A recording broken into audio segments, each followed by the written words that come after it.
Back in my high school years, I'd often meet with a few friends at a local Dunkin' Donuts, which was conveniently near a railway we'd all take to our wee guy's house.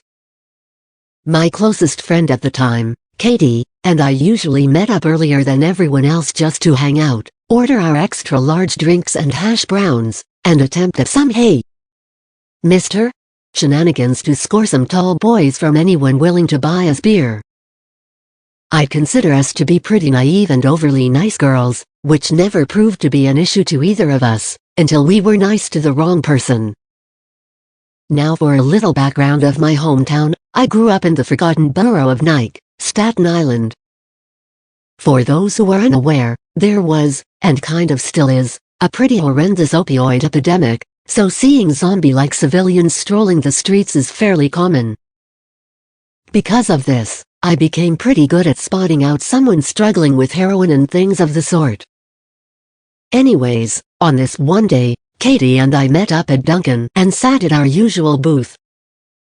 We were in the midst of messing around with our phones and being our overly giggly selves when I noticed out of the corner of my eye, someone suddenly stop outside of the glass door.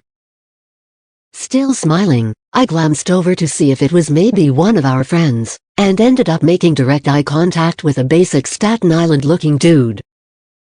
I looked away unbothered and carried on, just another customer anyways. After the guy got his coffee, he sat directly at the table across from our booth. I chose to ignore the fact he sat weirdly close and resisted eye contact, since that already awkwardly happened. But I guess the motion caught Katie's attention as she looked over her shoulder at the man settling in. She looked back at me, made a face that said okay? And we just giggled and tried to move on. Every now and then I glanced in his direction, mainly just because I like to be observant of my surroundings, but also because I kept seeing him scratch at his nose, neck and face in my peripheral vision, and noticed he was bleeding from various little cuts on his body. This was a dead giveaway he was doing some form of opiate, as they tend to get very itchy and scratch until they break skin. A few minutes later, the man asked if one of us had a charger he could borrow. I kindly denied, and Katie only had an iPhone charger while the man clearly had an Android phone. This slight exchange was enough for the man to feel invited, and he'd continue to make comments for quite some time. Being that this was about 4 years ago, I don't remember the entire conversation, but I do remember him often asking general questions like if we live around here, what we do on our free time, and creepy things of the sort. I was pretty vague yet polite in my responses, but Katie was always a bit more enthusiastic in her words, making it pretty easy for this guy to reciprocate and basically join our conversation altogether. In Katie's innocent stupidity, the guy basically found out some of the main train stops we'd get off at to hang in those areas. He also found out we would indulge in the devil's lettuce, which only made this guy feel even more inclined. At some point he mentioned how his ex-girlfriend got him into some trouble, got him into heroin which he used to sell, served jail time for, and pretty recently got out. He also mentioned how he's been an ice cream truck driver ever since his release, and told us that he's always driving around the train stops Katie mentioned earlier. He also repeatedly offered to give us rides around in his truck someday with free ice cream as the bribe.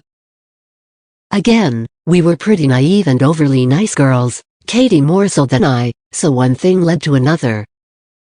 And eventually this guy was asking for Katie's social media, which she happily obliged to. She's always been really dedicated to expanding her follower count. Throughout this entire exchange, I was mostly just nodding, smiling, laughing here and there, so my remaining silent during the social media exchange went unnoticed. However, once the guy started following Katie on Instagram, he quickly found mine through a tagged picture on her page. I wasn't private at the time, so he immediately started liking and commenting on nearly every one of my pictures. The comments were extremely cringy, consisting of heart eye and water squirt emojis and things like "da ma." Finally, after the longest half hour ever, I urged we should really be catching our train. Fortunately, the man wasn't persistent after that and we were on our way with no problem. After some verbal recap of what just happened, I convinced Katie to block him and I did the same. We brushed it off with that. I honestly forgot about this strange interaction until about a week later. I was hanging out with some friends at a park near my high school when Munchies made me crave Ralph's Ices, which was just up the block.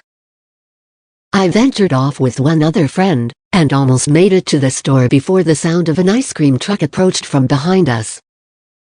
Completely lost in conversation, my attention was only caught by the high-pitched screeching of the truck's brakes and a somewhat familiar voice. Of course, it was him. He shouted out to me, but with Ralph's only a couple feet in front of us, I ignored him and rushed in with my friend.